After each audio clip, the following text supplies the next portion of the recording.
بسم اللہ الرحمن الرحیم۔ ابن عساکر نے حضرت ابن عباس رضی اللہ تعالیٰ عنہ سے روایت کی کہ حضرت نوح علیہ السلام کی قوم نے آپ کو مار مار کر شدید زخمی کر دیا، آپ کو اونی کپڑے میں لپیٹ کر آپ کے گھر پھینک دیا اور یہ خیال کیا کہ آپ علیہ السلام فوت ہو چکے ہیں، لیکن آپ اسی حالت میں نکل کر پھر انہیں دعوت حق دینے لگے۔ ایک دفعہ ایک بوڑھا شخص جو لاٹھی کے سہارے چل رہا تھا، اس نے اپنے بچے کو اٹھایا ہوا تھا، حضرت نوح علیہ السلام کو دیکھ کر اپنے بیٹے کو کہنے لگا، اے میرے بیٹے دیکھنا، اس بوڑھے شخص یعنی حضرت نوح علیہ السلام کے جال میں نہ پھنسنا، یہ تمہیں دھوکے میں نہ ڈال دے۔ باپ کی بات سن کر بیٹے نے کہا، اے میرے ابا مجھے اتار دو اور اپنا ڈنڈا مجھے دے دو۔ باپ نے بیٹے کو اتار کر ڈنڈا اس کے ہاتھ میں تھما دیا۔ اس چھوٹے لڑکے نے نوح علیہ السلام کے قریب آ کر آپ کو ڈنڈا دے مارا، جو آپ کے سر پر لگا، آپ زخمی ہو گئے، خون جاری ہو گیا۔ یہ ماجرا دیکھ کر حضرت نوح علیہ السلام نے رب کے حضور التجا کی، اے اللہ تیرے بندے جو میرے ساتھ سلوک کر رہے ہیں اسے تو دیکھ رہا ہے، اے اللہ اگر تو اپنے بندوں کو زندہ رکھنا ہی چاہتا ہے تو انہیں ہدایت دے یا اپنا کوئی فیصلہ کرنے تک مجھے صبر دے، تو بہتر فیصلہ فرمانے والا ہے۔ حضرت نوح علیہ السلام نے اللہ تعالیٰ سے دعا کی، وقال نوح رب لا تذر على الارض من الكافرین دجارا انك ان تذرهم يضلوا عبادك ولا يلدوا الا فاجرا كفارا۔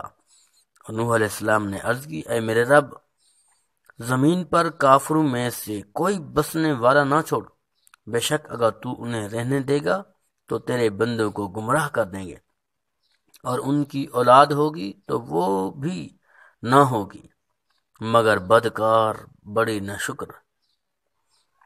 نوح علیہ السلام نے قوم کو برباد کرنے کے لیے دعا اس لیے نہیں کی کہ آپ کو گالیاں دینے کی دھمکی دی گئی تھی یا آپ کو سنسار کرنے کے لیے انہوں نے کہا تھا، بلکہ وجہ یہ تھی کہ اے اللہ جیسے تو نے خود بتا دیا کہ جو ایمان لا چکے ہیں ان کے بغیر اور کوئی ایمان والا نہیں، ایمان لانے والا اور کوئی نہیں ہے، تو ان سے ایمان کی توقع جب نہیں اور ان کی اولاد سے بھی سوائے بدکاری اور ناشکری کی امید نہیں، تو ان کو زندہ رکھنے کا کیا فائدہ، ان کو تباہ و برباد کر دے۔ تو حضرت نوح علیہ السلام کی دعا کے بعد اللہ تبارک و تعالی نے فرما دیا کہ تمہاری قوم کو غرق کر دیا جائے گا، تم اپنے اور ایمان لانے والوں کے بچاؤ کے لیے کشتی تیار کر لو۔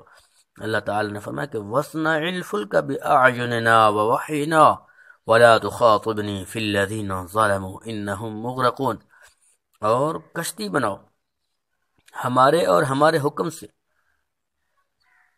اور ظالموں کے بارے میں مجھ سے بات نہ کرنا، وہ ضرور ڈبوئے جائیں گے۔ یعنی کافروں کے عذاب کی تاخیر کی کہیں دعا نہ کرنا، کیونکہ ان کے غرق ہونے کا فیصلہ یقینی ہو چکا ہے، ان کے غرق ہونے کا وقت بھی معین ہو چکا ہے، اس لیے جلدی کا مطالبہ بھی نہ کرنا، کیونکہ وقت مقرر سے پہلے ان کو عذاب آئے گا۔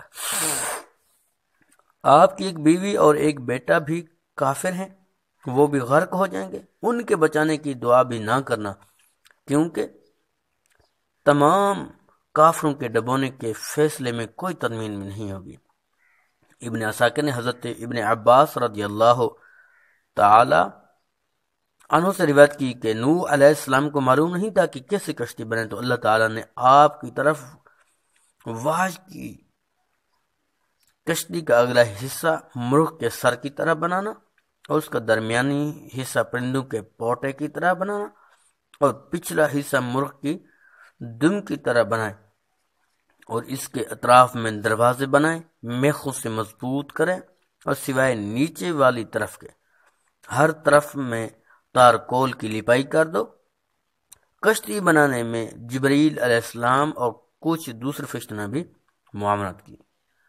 کشتی کی لمبائی 300 ذراع یعنی 450 فٹ، چوڑائی 50 ذراع یعنی 75 فٹ اور اونچائی 30 ذراع یعنی 45 فٹ تھی۔ ساگوان کی لکڑی سے تیار کی گئی تھی، جس کے تیار کرنے میں 2 سال صرف ہوئے۔ کشتی 3 منزلہ تھی۔ پہلی منزل میں وحشی جانور، درندے اور حشرات الارض کیڑے مکوڑے تھے۔ درمیانی حصہ میں پالتو جانور، چوپائے وغیرہ تھے، اور سب سے اوپر والی منزل میں حضرت نوح علیہ السلام اور ان کے ساتھ ایمان لانے والے حضرات تھے۔ اپنا زاد رہا یعنی کھانے پینے کی اشیاء رکھی گئی تھی۔ کشتی میں وہی لوگ سوار ہوئے جو آپ کے ساتھ ایمان لائے تھے، جن کا ذکر ہو چکا ہے۔ آپ کے 3 بیٹے اور ہر ایک کی زوجہ، یعنی کہ 3 بیٹے اور 3 بہو، اور نوح علیہ السلام خود اور آپ کی ایک زوجہ، گھر کے یہ 8 افراد تھے، اور 70 افراد اور تھے جنہوں نے ایمان قبول کیا تھا۔ اس طرح کشتی میں سوار ہونے والوں کی کل تعداد 78 تھی۔ علامہ آلوسی نے آپ کے بغیر 79 آدمی یعنی 72 اور 7 آپ کے قبیلے کے اور ایک آپ خود، اس طرح کے کل 80 آدمی تھے۔ اس روایت کو زیادہ صحیح قرار دیا۔ حضرت نوح علیہ السلام کی ایک زوجہ اور ایک بیٹا کنعان کافر تھے جو غرق ہو گئے تھے۔ ان کا ذکر انشاءاللہ اگلے۔ حضرت نوح علیہ السلام اللہ تعالیٰ کے حکم سے کشتی بنا رہے تھے تو قوم آپ سے پوچھتی تھی کہ اسے کیا کرو گے؟ تو آپ نے فرمایا، یہ سیلاب میں کام آئے گی۔ یہ سن کر قوم مزاح اڑاتی کہ اس علاقے میں پانی کا کوئی دریا تو نہیں کہ تو اتنی بڑی کشتی بنانا کہ یہ کام پانی میں آئے گی۔ معاذ اللہ، یہ تو سراسر حماقت ہے۔ کبھی کہتے پہلے تو تم نبوت کا دعویٰ کر رہے تھے، اب بڑھائی بن گئے ہو۔ اس طرح وہ تمسخر اڑا رہے تھے۔ اللہ تعالیٰ نے ان کے اس طریقے کو ذکر فرمایا، وَيَصْنَعُ الْفُلْكَ وَكُلَّمَا مَرَّ عَلَيْهِ مَلَأٌ مِّن قَوْمِهِ سَخِرُوا مِنْهُ قَالَ إِن تَسْخَرُوا مِنَّا فَإِنَّا نَسْخَرُ مِنْكُمْ كَمَا تَسْخَرُونَ۔ اور نوح علیہ السلام کشتی بناتے ہیں، اور جب اس قوم کے سردار اس پر گزرتے ہیں تو اس پر ہنستے بولے، اگر تم ہم پر ہنستے ہو تو ایک وقت ہم تم پر ہنسیں گے جیسا کہ تم ہنستے ہو۔ یعنی آج اگر تم ہمارے کشتی بنانے پر اعتراض کرتے ہو، مزاح کرتے ہو، تو تم جب ہلاک ہو جاؤ گے تو ہم بھی اللہ کے دشمنوں کے ہلاک ہونے پر خوش ہوں گے۔